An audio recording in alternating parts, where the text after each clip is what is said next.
Welcome to Spoiled Vision Movie Recaps. Today, we explore a 2018 drama, mystery, thriller film titled Searching. Spoilers ahead. Be cautious. David Kim establishes a new user account for his daughter, Margaret, capturing a moment with her and his wife, Pam. Over time, family photos and videos showcasing their joyous moments find their way onto YouTube and various files. As Margaret matures, she takes up piano lessons, prompting David to purchase a piano for her daily practice sessions with her mom. Tragically, Pam is diagnosed with lymphoma. Despite the family's efforts to combat the illness, she succumbs, leading to a poignant moment at the hospital where Margaret plays a somber melody on a toy piano for her ailing mother. After Pam's passing, David and Margaret mark her first day of high school with a solo picture. Transitioning from Windows XP to macOS, David communicates with his daughter via messages. In a FaceTime call, a slightly disgruntled father scolds Margaret for forgetting to take out the trash, inquiring about her plans. Claiming she'll be late due to a bio-study group, Margaret hangs up before David can ask about her final. Despite her admission of a mediocre performance, David expresses pride in his daughter, omitting the mention that her mom would also be proud. While perusing the news and listening to relaxing music, David receives a video call from his brother Peter. The call reveals Peter attempting Pam's specialty, kimchi gumbo, with a quirky pot point of view.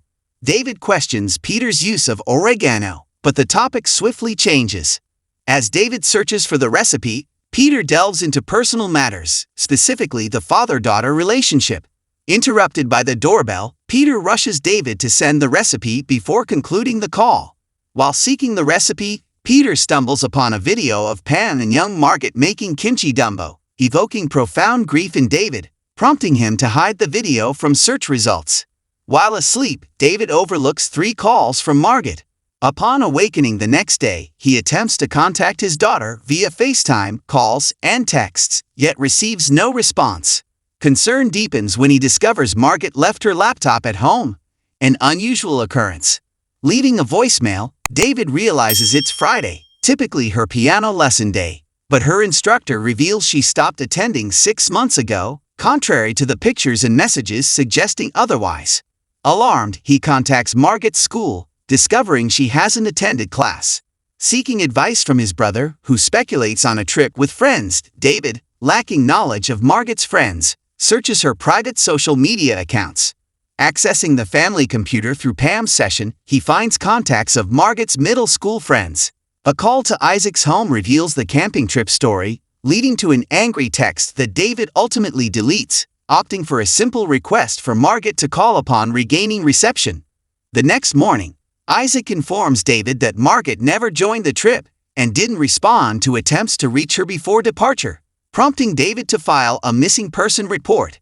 Detective Rosemary Vick contacts David, expressing sympathy and seeking insights into the unfolding events as a fellow parent. While she recaps Margaret's disappearance timeline, David researches the detective, uncovering information through an award video, Facebook page, and an article about her work with ex-convicts in a recovery clinic. Turning to Margaret's laptop, David attempts to log into her Facebook, initiating a password reset. After successfully accessing her recovery email, created by him, he gains entry.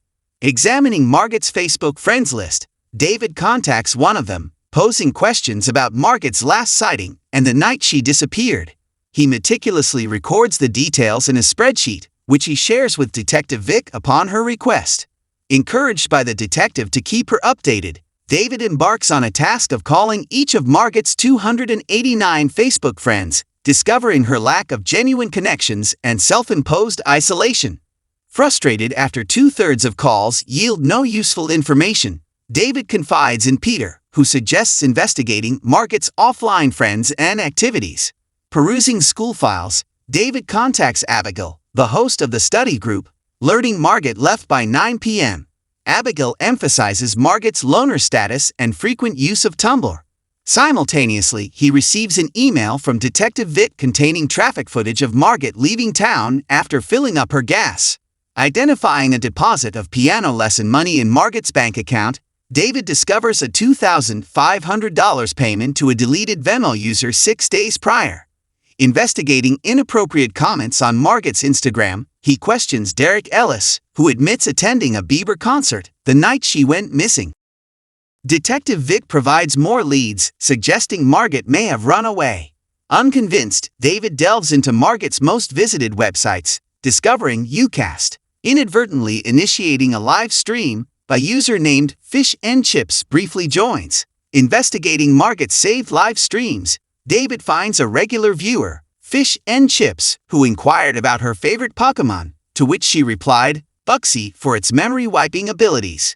Engaging in almost daily conversations, Fish and Chips once confided in Margot about struggles to pay her mother's hospital bills due to a tumor. In a call with Detective Vic, she dismisses any Ucast members, including Fish and Chips, as connected to Margot's disappearance. Even Fish and Chips has a confirmed alibi. Before shutting down Margot's computer, David notices a picture of a lake, leading him to her Tumblr, where he finds another image of the same lake. Identifying the location on Google Maps, he rushes there, contacting the detective at 4 a.m. When she calls back, David presents Margot's Pokemon keychain found at the lake. The next morning, Margot's case makes headlines as her car is retrieved from the lake, but she is not inside. Volunteer search efforts are hindered by heavy rain, and the internet buzzes with blame on David, from allegations of negligence to classmates pretending closeness for attention. Frustrated by Derek's Facebook post, David confronts him, leading Detective Vic to cut him off from the investigation.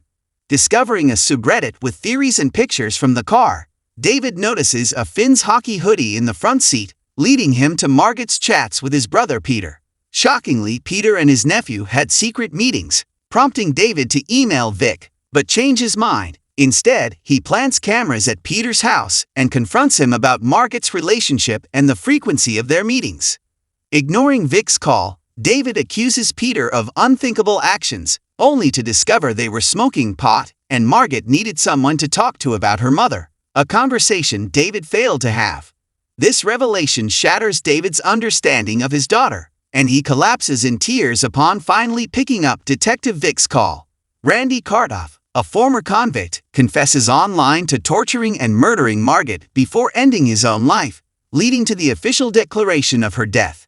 David begins the process of creating a memorial service for Margot, only to discover a thank you page featuring a woman holding flowers, the same person from Margot's live streams under the alias Fish and Chips. David tracks down the woman, unaware that Margot was catfished, and contacts her. She claims ignorance about the streaming site and details the detective supposedly checked. Unable to reach Detective Vic, David contacts the 911 dispatcher, learning that Vic volunteered for the case when the missing person report was filed. Re-examining Vic, David notices Randy Kardoff in a news photo alongside her, prompting him to request a connection to the deputy sheriff. The memorial stream shows David confronting Vic as she gets arrested.